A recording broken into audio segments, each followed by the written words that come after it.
So, what I'm getting for you guys is I feel like, things were really frustrating for you during Virgo season, right? Because it was moving so slow. So from like August 21st to roughly September 22nd, things were just moving at a snail's pace.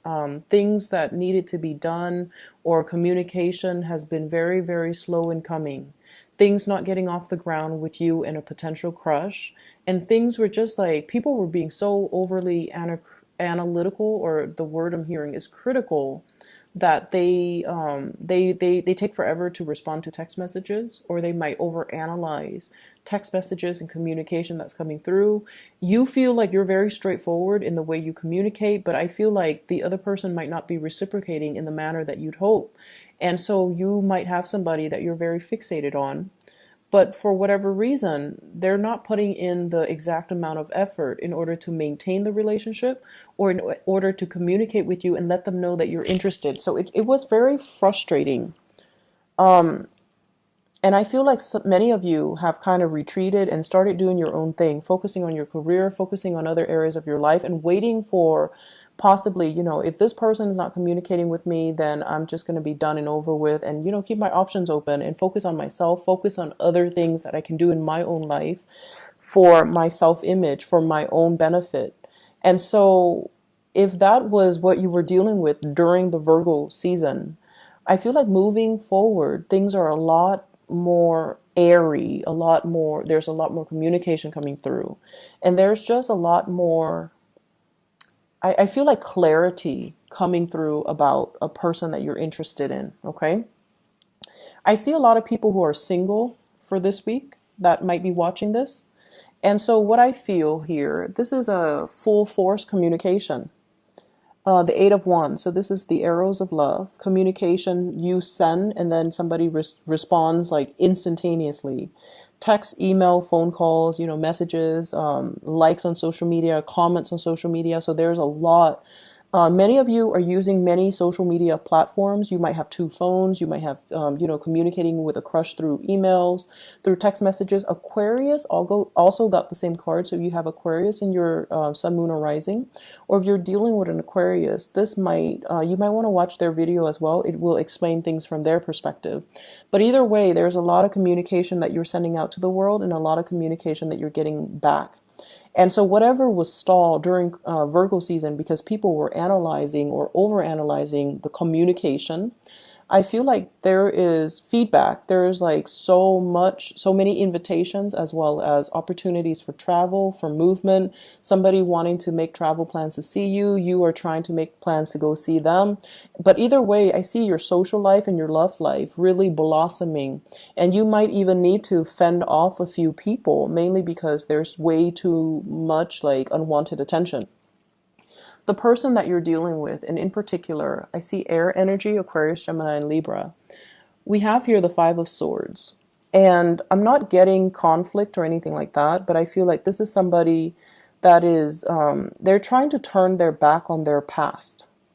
They're trying to move on with their lives. They're trying to like get a clean start. They also have a lot on their plate, so they're picking and choosing which message to respond to. So, for example, you might ask them, hey, where are you right now? Can I visit you next month? And they might respond, oh, I'm in, such location. But they never respond to the second part of the message, which is, can I come to see you? Or I'm here right now. Will you come and see me? And they're like, oh, you're there? Okay. But then they never respond to your second part of the message, which is, do you want to come see me? So if you're dealing with an air sign, Aquarius, Gemini, or Libra, I feel like they've got a lot on their plate that they need to wrap up. They're dealing with a lot of things as well that they're not really disclosing. And I feel as if, I feel almost as if they don't want to be bothered. They want to take care of all the problems in their own lives, sort things out, because I feel like this is the sword energy, and I'm hearing like sword things out. So they're dealing with some things that they're not comfortable sharing. And they're dealing with some things that they're having trying to find a solution to. They're doing troubleshooting, problem solving, working out the logistics in their own life, trying to turn their back, like trying to turn their back away from the past and trying to move on with their lives, and just sorting things out. And so if you're not getting communication from this person, don't fret over it. I feel like this is a temporary phase that they're dealing with. And this is something that they need to do first, because when their life is in disarray, they don't want to be in a relationship. I see a lot of technology. So you might be dealing with someone who has technology issues. So you're sending them a message. They might not get it because, they might have broken their phone. They dropped their phone in water. They are also MIA on the social media front. So you're like, hey, I wonder what's going on with them. And I feel like there are other things that are on their mind. And so they'll respond when they're ready. Okay. And I mentioned as well with air signs are very communicative. If they like somebody, they will initiate conversation. If you find yourself initiating communication all the time with an air sign, and they're like this, or they're not really responding, or they're not initiating that conversation, it might not be because they're not feeling it. They're not feeling the connection. So the way in which air signs express that they like somebody, they initiate the conversation. And if you text them and they respond, but they don't initiate conversation, they don't ask you follow-up questions, they might not be interested. And I feel like you're starting to get that. You're starting to get this chilly, cold air with this person, okay? And I feel like you're starting to notice that. So I see a lot of you guys, King of Wands, withdrawing your energy, focusing on yourself, looking at other options that might be available for you. And the way that you come to the table, you look really good. You're taking care of yourself, possibly working out, getting a tan, being more outdoors, enjoying the rest of, the nice weather before we've come into the fall. And just, getting a new wardrobe, getting out there, doing more fun activities, socializing, mingling, and taking up all of these invitations. Mainly because if someone is not reciprocating the effort that you put in, I feel like you're not going to wait around, right? Like you guys are not the waiters. You guys are not the people that will put your life on hold for other people. And even if you have somebody in mind and they're not reciprocating, I feel like you still know how to, have a good time even without them. So your energy, very single, looking good, attracting a lot of attention, possibly some unwanted attention. And I feel like you're trying to move away from your past and you're trying to find people that are giving you that constant feedback and that communication. And I feel like some of you might have children and you're trying to sort out issues with you and an ex, like a person you might have children with, in terms of sorting out communication regarding childcare, regarding custody, so that you can, try to move on with your dating life and your social life and things like that. So this is usually like a father figure. Some of you might be dealing with another fire sign, Sagittarius, Aries, and Leo. And if you're dealing with them, there's a lot of ego clashes, okay? So I feel like you might have an air sign, Aquarius, Gemini, and Libra, and you have another person, possibly another fire sign, Aries, Sagittarius, Leo in your midst. And the energy between the two of you is like this.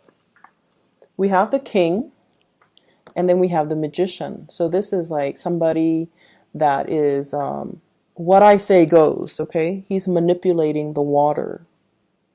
Okay, he's manipulating the water. So you might be with somebody who's got a lot of things going on in their lives. They're kind of like either a supervisor, a manager, somebody that has a lot of power, somebody that is quite financially stable.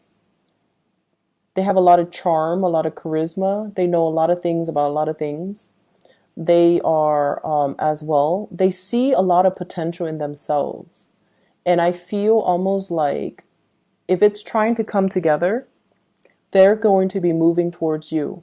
And so your spiritual advice in love is be like this, love from afar, love from a distance, but make sure that the other person comes towards you.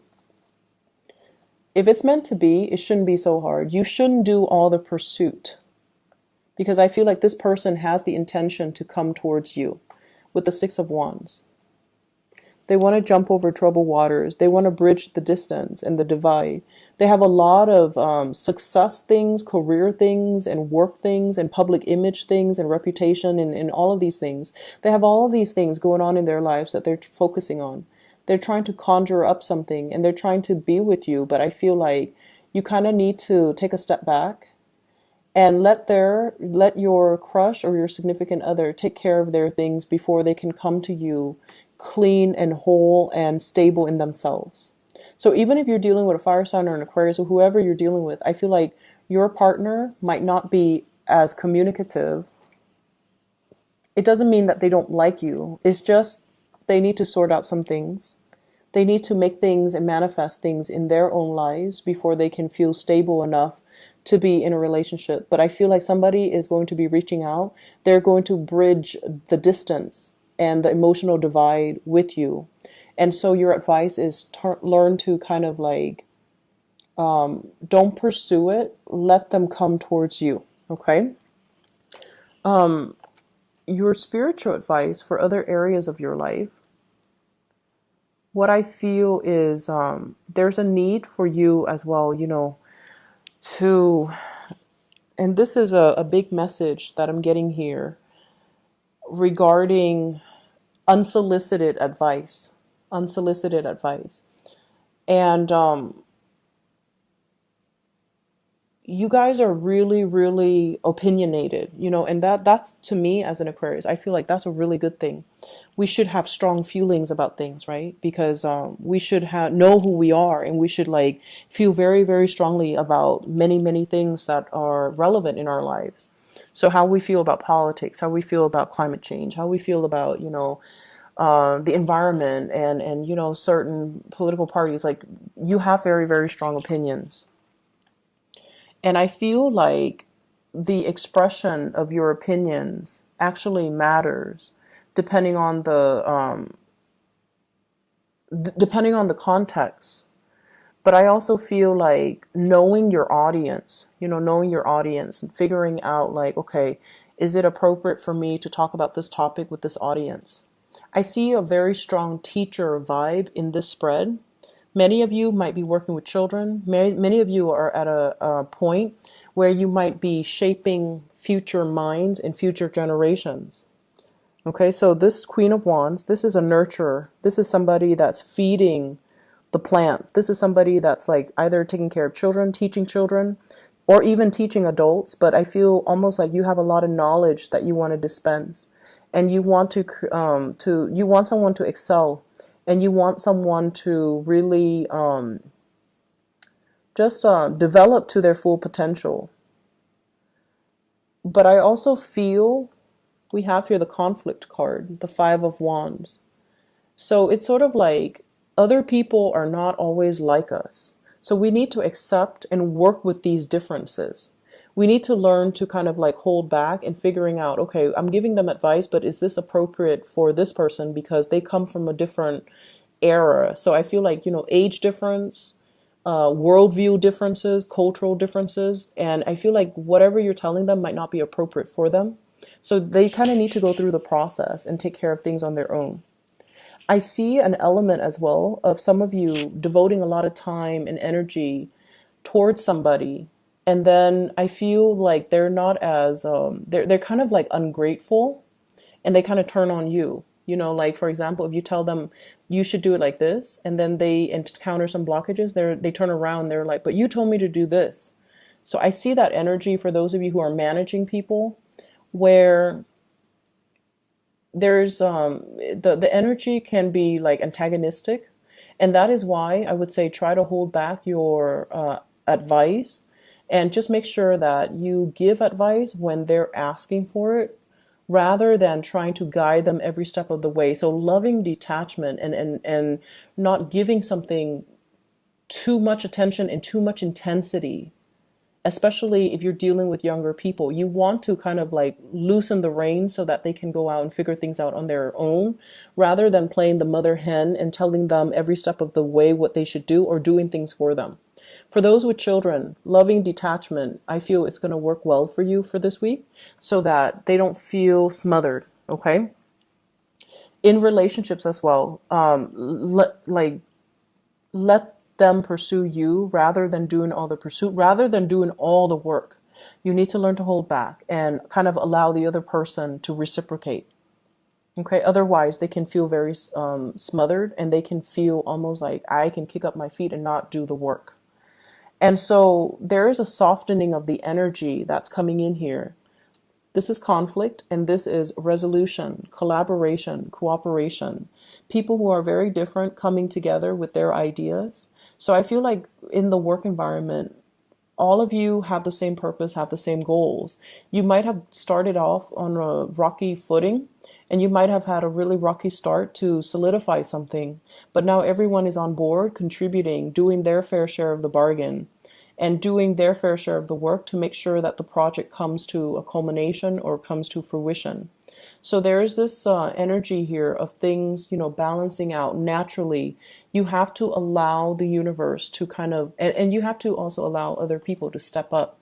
So if you're doing all the nurturing, if you're doing all the work, if you're like, obsessively just doing that, it doesn't allow the other person to take incentive or take initiative. It doesn't allow the other person to take initiative to do the work. So leave room for the other person to step up so that they can, shine, and that they can show that they are taking initiative.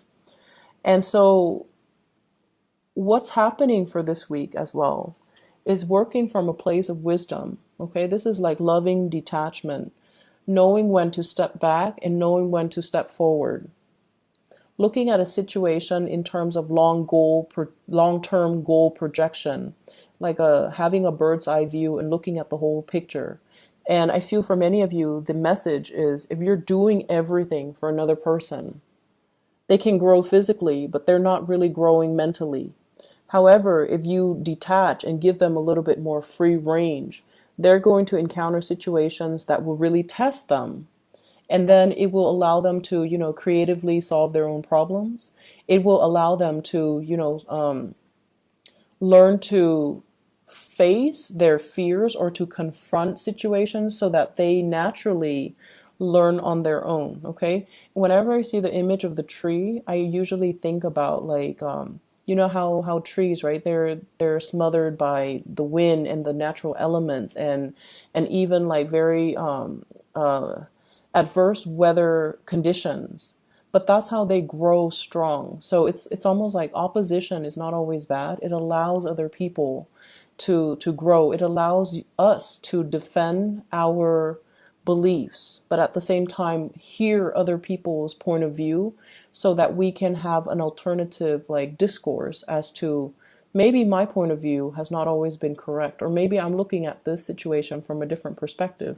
So there is definitely a paradigm shift happening here, and there's definitely more cooperation coming through in your overall environment. And a lot of it has to do with loving detachment and kind of like not being so personally invested in things, and not letting our defensiveness or our egos interfere with the creative process. Because I feel like, it's like allowing people to come together from differing points of view so that we can have a more holistic picture of a situation and find better solutions. Okay. So it's a very solutions oriented type of a week. And I feel like you should sit back and let the information filter through before you react. Okay.